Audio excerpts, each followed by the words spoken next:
période de recrutement dans les campings, elle commence à partir de janvier-février. Là, on commence.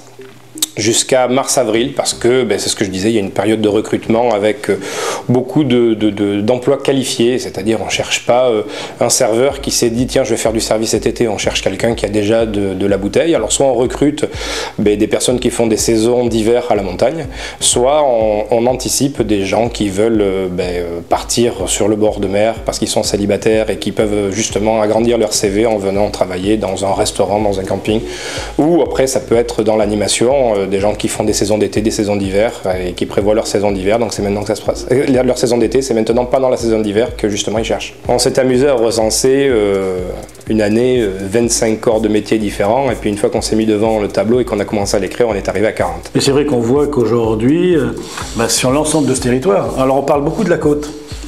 C'est vrai qu'on a 470 km de côte, mais on a aussi une campagne maintenant très riche, avec un patrimoine culturel, architectural, historique, préhistorique, gastronomique, viticole, etc.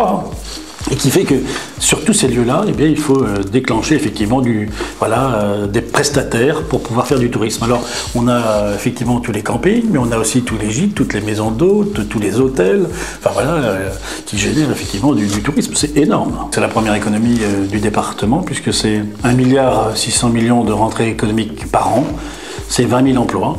En fait, c'est 3 900 emplois directs et le reste, ce sont des emplois induits. Mais en fait, c'est vrai que l'industrie touristique est vraiment de très loin la première. Les gens qui cherchent un emploi vont trouver automatiquement quelque chose dans le monde du camping. Même celui qui n'a aucun diplôme, une personne qui cherche à arrondir les fins de mois, par exemple une femme de ménage, en camping, on a besoin des femmes de ménage. Des saisonniers, quelqu'un qui parle déjà 3 langues mais qui ne sait pas se servir d'un ordinateur, on lui apprend, une semaine il sait le faire.